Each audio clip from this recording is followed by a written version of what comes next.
Hello weirdos, welcome back to my channel. Do you like my hair? This is the first video that I'm doing with my hair that you guys are probably gonna see. This is the second time I'm filming this and it does piss me off a little bit because I had 40 minutes of footage and it all had to be scrapped because there was no audio attached, which is really annoying. But I don't have anything to do this week, so we are moving on.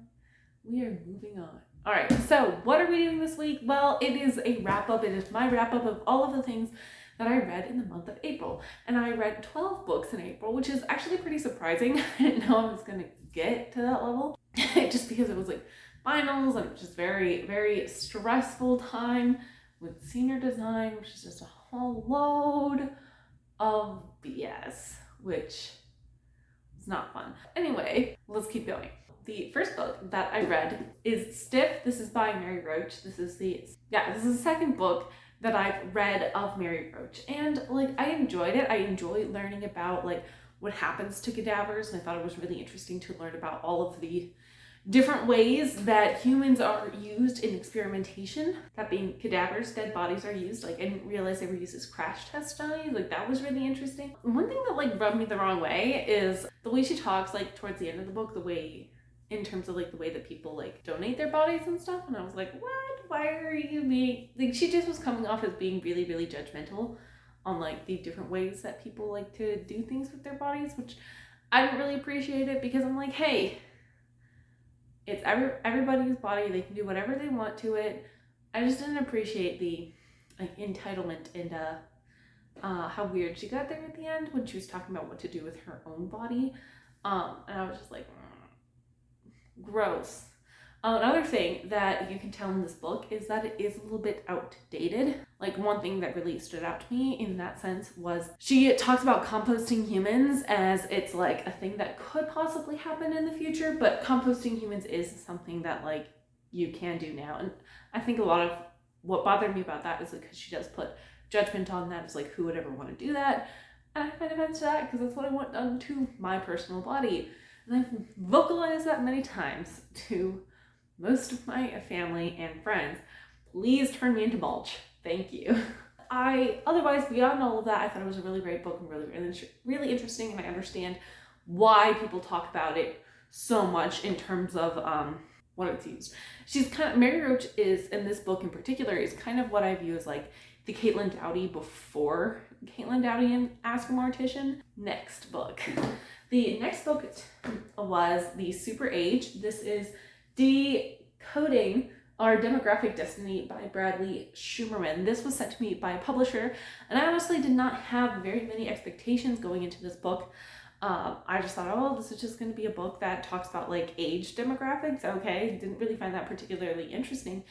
But as I was reading it, I thought it was really, really interesting. I think the way that the author is able to talk about what has caused the super age and what we could do to utilize this underutilized resource of older people, I thought was really interesting. So what a super age is basically where a country's population has over 20% of their population as people over the age of 65.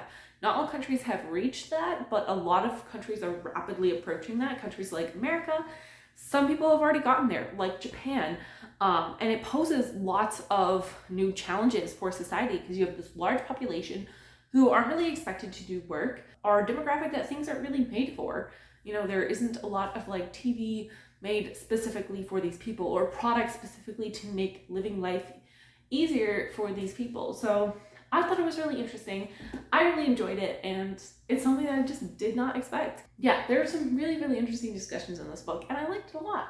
The next book, I don't want to be shady, but I didn't hate it, but it wasn't my favorite either, and that is Fire Logic. This is by Lori J. Marks. This is recommended to me by the Storygraph, and I wanted to love it. It's fantasy. It has magic based on elements. It's queer. I wanted to love this book so bad. However, I found this book to be extremely forgettable. Like, I can't even tell you like most of what happens. I remember like the inciting event is that there is this religious leader who dies and there's no replacement, and kind of the country is put into turmoil for a long time, political unrest for like years and years and years, which I found to be fairly realistic. However, I can't tell you anything else about the freaking power structures because I just did not retain like any of it, like 0% of it. I thought the romance between the lesbians was cute. I enjoyed that, and they were Sanjia and Karis. I cannot tell you anything about these two people other than like Karis is a half giant, Sanjia is like the last of her tribe, and there's a crow, a raven. That's about it. I thought that they were very cute. I liked their interactions. However, I just found this to be extremely forgettable because it literally left my brain as I was reading it. And maybe it's not entirely fair for me to say this because I was reading it in a time where I was very, very stressed out. It was senior design was happening and I was like, and this does not have an audiobook, so maybe that doesn't help, but I don't think it's a bad book. It just wasn't a book for me because I literally forgot all about all of it. Yeah. Next book though is probably one of my favorite books that I've read maybe this year. And that is A Light from Uncommon Stars. I picked up this book because it was in the running for the Goodreads Choice Awards for the sci-fi category. I just picked it up because I thought the cover looked pretty and I knew there were going to be lesbians and it was going to be an alien sci-fi. And I was like, oh my God, I'm here for it. You've sold me. And it just blew me out of the freaking water. I was so happy. I had, like zero expectations of this book going in. So with this book, you follow like 3 main people. You follow Lan Tran, who is an alien. She has taken her family and is fleeing her home planet, and she decides to land on Earth and open up a bagel shop, a donut shop, excuse me. And she opens up this donut shop so that she can kind of like have like a ruse as to why she's here, while her and her family repair their ship. And they're fleeing because like there's a virus, not a real virus, it's more of like a mind virus. It's kind of hard to explain without the context of the book. But she is like amazing. She's so cool. I kept getting her mixed up with like Lan Zhan in my mind because Lan Tran and Lan Zhan sound very, very similar, but they're not. They're obviously very, very different people from 2 different things, but that's just like what my brain thought of while I was reading. The second person that you are following is Satomi, and she is this violin master. She teaches very, very famous violin students. Her catch is that she has traded her soul to the devil so that she could be really, really famous. But what she has to do is in order for her soul to be saved, she has to trade 7 other violinists' souls. And she's given 7 years to find each of these 7 violinists. So each violinist gets 7 years. So it's a total of like 49 years to find all 7 violinists. And she's found 6 of the 7 so far. So she is on the hunt for her 7th violinist. And that is where we come across our third person that we're following. Katrina is the last person that we're following. Katrina is a trans woman. She has been dealing with like a bunch of abuse and like neglect and hate from her parents, but also she's been taken advantage of. She starts off the book like homeless on the streets, trying to make ends meet while still trying to find the money to buy estrogen so that she can transition. And she loves the violin. She learned the violin so that she could play video game soundtracks. And that's actually what she wants to do to make money in the future, which is to play these violin soundtracks and be famous on YouTube. And this book was just a perfect blend of lots of different things that I didn't know I needed. Like I didn't know I needed a book like all about like the the violin world and like the music world, which I really appreciate. I love music. I used to play the double bass when I was younger, and like lesbianism, sci-fi, all of that. I just really loved it, and I would highly recommend this book to anybody because it's goddamn good. The next book that I read was the Spanish Love Deception. This is by Elena Armas, and I wasn't expecting much going into this book. I kind of thought was like I wasn't gonna like it that much because this won the romance category for the Goodreads Choice Awards, and I did not like Beach Read, which was the book that won the Goodreads Choice Awards last year. So part of me is a little bit prejudiced, but I actually wound up really liking The Spanish Love Deception. I don't know what it was about it, but it just hit me hard, man. I really loved all the Spanish in this book. I loved that one of the female main character was from Spain and was in America. So there's lots of Spanish in this, which already like makes me happy. It does do one of those things where sometimes it translates to Spanish, sometimes it doesn't.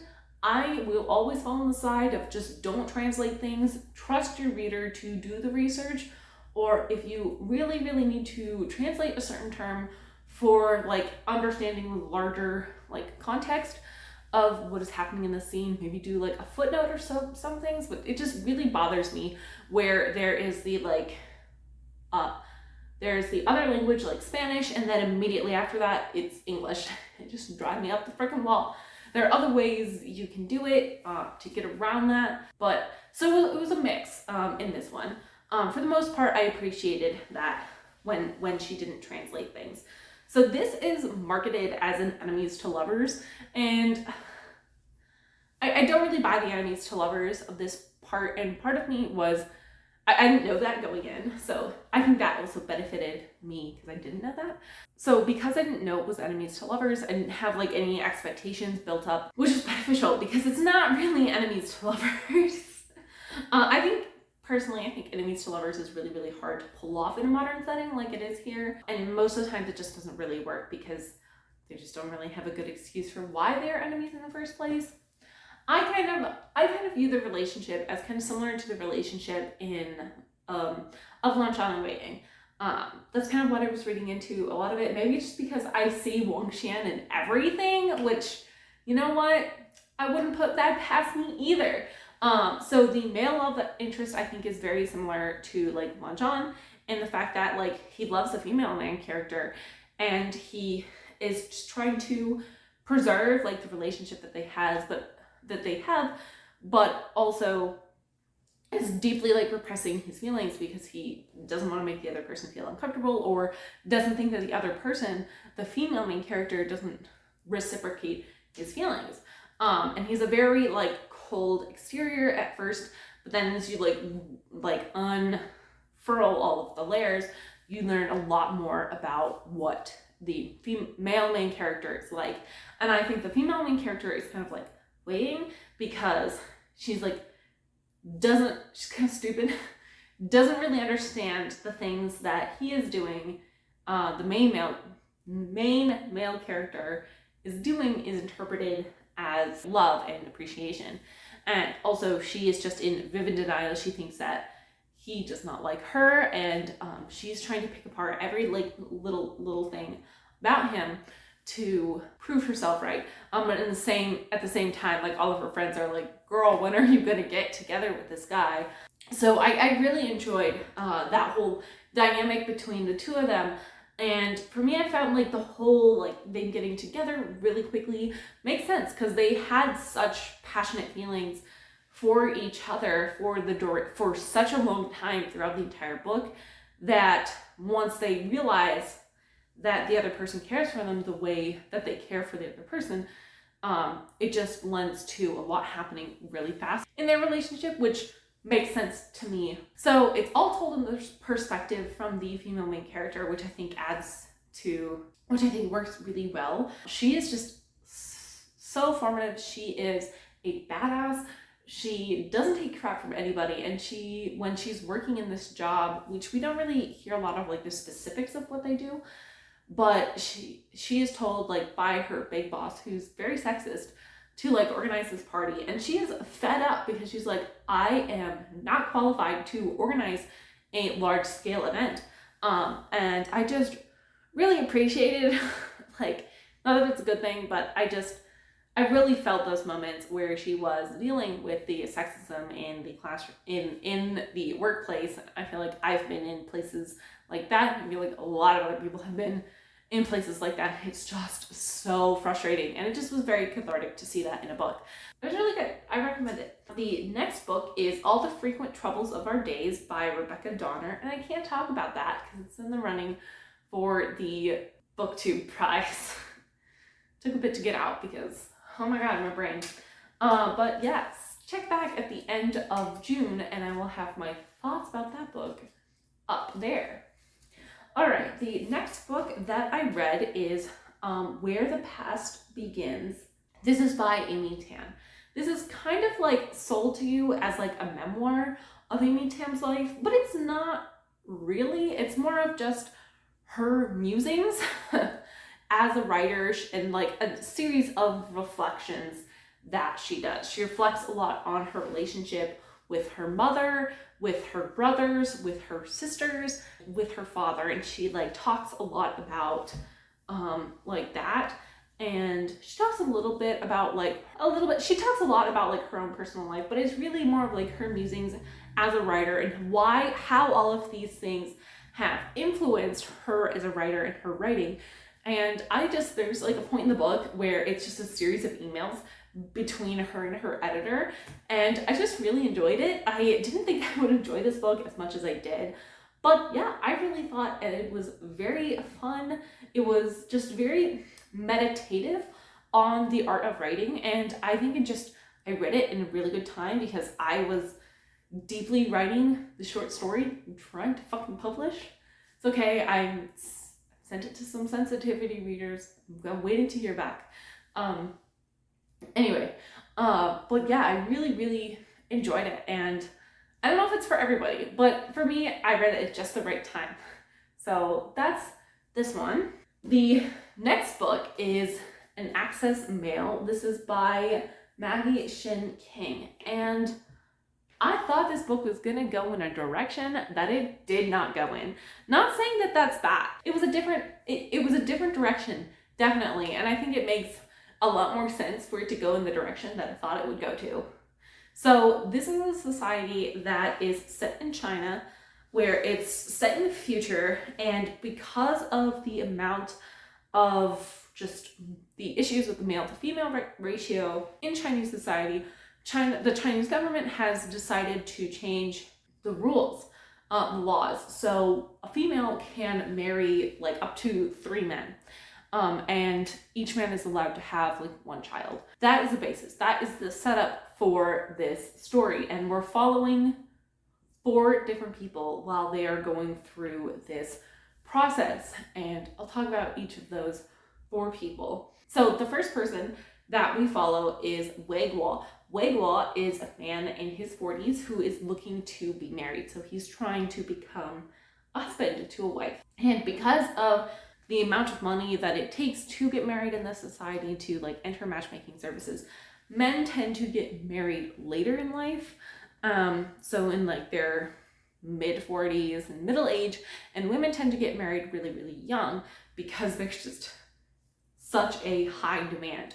So he's in his 40s and he meets up with this family that he's courting. He is trying to get married. And another thing that I really appreciated about Wei Guo's character in particularly, he goes and attends these strategic games, which are actual things that happen in China. They're not called strategic games. Strategic games is like this specific brand, but it's essentially play fighting on like a massive scale. So people, and it particularly happens with single young men. They will get together, they'll form groups, and they will get fake guns, and like they'll shoot each other and they'll enact warfare. And I thought it was really interesting as a connection to a book that I read last month, which was Unnatural Selections, which talked about this very concept. And so I thought it was a nice connection between 2 books that I wasn't expecting. One thing I wished about Wei Guo, I wish that he would have realized that he's a bisexual person because of his feelings that he has towards the woman he wants to marry and one of her husbands in particular. So let's talk about the woman he wants to marry. So that is Mei Ling. Mei Ling is a young 20-something. She has recently had a baby. She is desperately trying to keep her family together, but she also feels extremely undervalued. So she has 2 husbands at this point. Wei Guo is going to be her 3rd. She's desperately in love with her first husband. However, for reasons that we will get to, he cannot love her back in the same way that she loves him. And she is not in love with her second husband. She married her second husband as like a favor to her first husband because they're brothers. She doesn't really like him, doesn't really like spending time with him. And she's getting a third husband as kind of like a jab at her first husband, which I find to be like extremely petty. And I really liked Mei Ling. She's a very, very strong character in this. So the next person we're going to talk about is Han. Han is Mei Ling's first husband. He is what the book terms as willfully sterile, aka he's gay. He's entered into this marriage because of all of the social pretenses of, heteronormativity, but also he knows that if it is discovered that he is willfully sterile, that he's gay, he could be sent to re-education camps. And he doesn't want that to happen because if he's sent there, he can lose access to his entire family. He'd lose access to his child. He does not want that to happen. And he's in this tennis group with a bunch of other people who are willfully sterile and want to stay safe and not expose themselves. So they promise to only keep their sexual desires within the tennis circle, but it doesn't really work out. Shit starts falling apart. And then we have our last character, which is Double X. And Double X is Mei Ling's second husband and is also the brother to Han. And he is what is termed as Lost Boy. Lost Boy is just I read them as people who have some sort of mental disability. I personally read Double X as having autism. But that's just me. I don't know if that's actually how it's supposed to be read, but they're termed lost boys in the society because they are men that are not really supposed to reproduce and are not really supposed to be married. And it's also a bad thing to be labeled a lost boy. So he's over here, he's in this marriage, he does not want to be in this marriage, he desperately wants out because he just wants his freedom, he just wants to be able to play video games, play with his dogs, and live his life. He doesn't really care about marriage or kids, and he finds Mei Ling to be quite tedious because she won't adhere to everything that he wants, or the lifestyle in particular that he wants. And I just found the interaction between all four of these characters to be very, very interesting. And I love how deeply they care all about one another, especially when shit starts hitting the fan towards the end of the book. And which I'm not really going to talk about because I think this book is really good that you should read it. It's very slow paced. Stuff doesn't really start picking up until the second half because you kind of need to establish all of these different dynamics between all of the characters. I just really enjoyed it. The ending that I wanted was I wanted Wei Guo to realize that he's bisexual, which I don't think is a wrong reading because there are so many times when he meets Han's tennis group, he's these men are fine, and I'm like, bitch.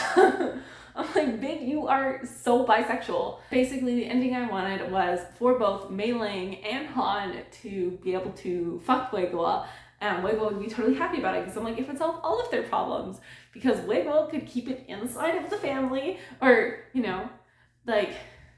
I just think about things a lot of things, but whatever, that's just me. Anyway, I thought this was very, very interesting, taking a look at things that are happening in China right now and taking them to an extreme, which I think is what science fiction does really well. The next book that we're going to talk about is The Groundbreaking by Ellsworth Scott. We can't talk about this one either. We got 3 more. We can do this. Okay, the next book that I read is Peony and Love. This is by Lisa C. Some of my aunts actually read this, and this had been on my shelves, and it just happened to be a good time for me to read it last month. And I really like this. I think this is a very different look at what Lisa C does. I don't really remember the exact time period that it's set in, but it's set when the Manchus sort of invade and take over the dynasty. So it's at the beginning of the Qing dynasty is when this is set. So it's more historical than any of the other Lisa C books that I've read. So you follow Peony, and she is a young girl. She is expected to marry someone that is chosen by her father. Except she doesn't want to marry somebody that's chosen by her father. She has fallen in love with this man that she calls her poet. And they bond over their mutual love for this play called The Peony Pavilion, which is all about like love and forbidden romance. They talk for a while. Anyway, long story short, Peony is very distraught that she can't marry her poet. So she winds up dying of like heartbreak, essentially. I was like shocked because I was like halfway through the book. And then the rest of the book, we follow her as she goes to the afterlife when she becomes a hungry ghost, how she is affecting her poet's life and her own life, and what she discovers through her relationships with her grandmother and her mother. This is what I think that Lisa C does really well, is relationships between mothers and daughters, and building worlds that exist. You know what I'm talking about. What I also really liked is learning about this Manchu invasion, but also learning from it from a female point of view. There was a lot of violence and just destruction that was placed on females like at the time, and just for everybody in general, but a lot of it was like carried a lot by women, and it's particularly the women in this family that we follow.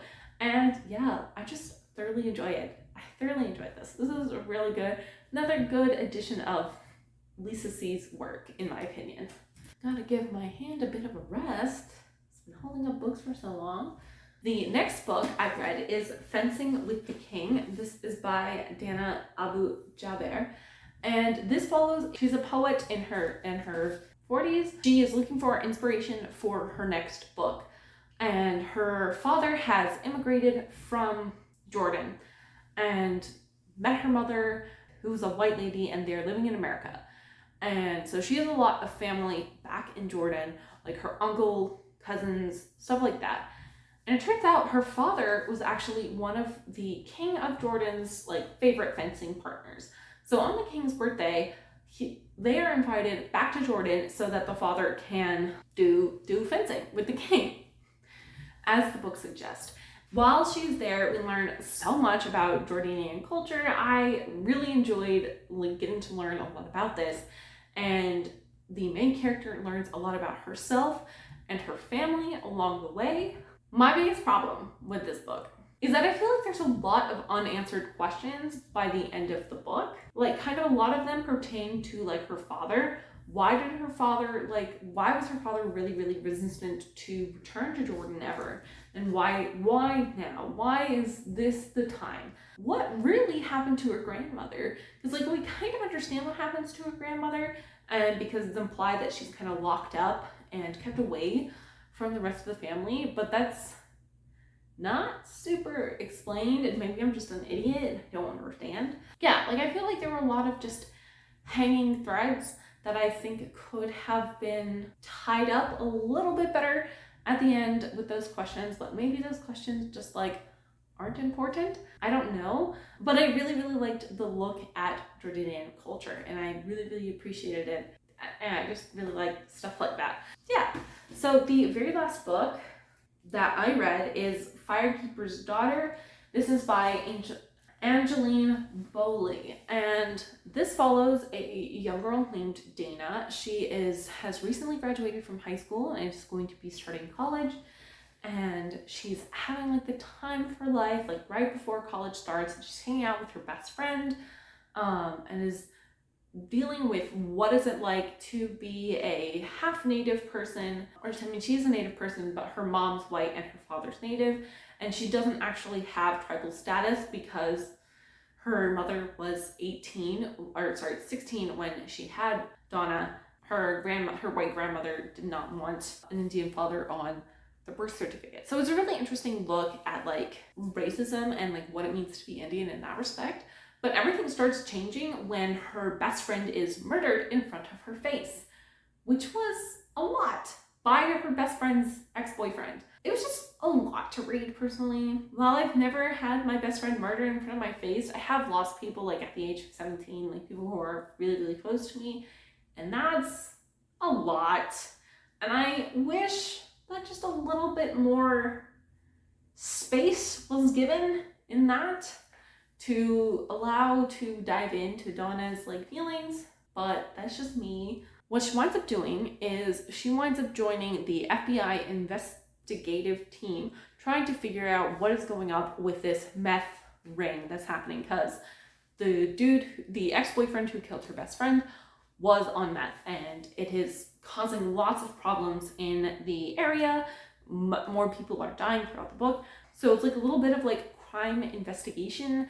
She quickly figures out that the new boy who showed up to town that's on her brother's hockey team is an undercover cop, and so they team up to try and like do all this investigation and as to like what kind of meth is being produced. Things kind of get more involved between the two of them, which I really like personally. Like, he is 22 years old, she is 18, and it just, I know that's not the biggest age gap, but when we're talking about people as young as as we are talking about, 18 and 20, like that's a huge age gap. Personally, in my opinion, like I'm 22 right now, I would not want to date an 18-year-old.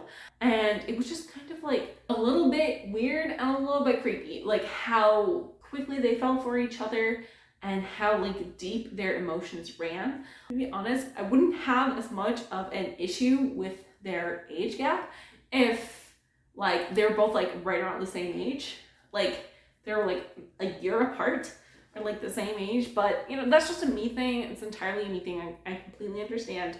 I didn't have any problems with it otherwise other really than that. And there's so much of this book to unpack and unfurl, because it talks a lot about like issues that are playing in the Indian community, like addiction and drugs and alcohol, and how little the federal government is willing to do about it. It even talks about like adoption and the toll that native adoptions to white families takes on both the children of those adoptions and the tribe as a whole. Quite insidious what white people will do specifically. It's predominantly white people will do to get their hands on an Indian child, and it is really, really gross, especially because there are laws put in place to help prevent that. It's just another form of like boarding schools, which is, again, like boarding schools are touched on, and like crimes against Indian women that are not pursued because they're Indian women and they happen on tribal land.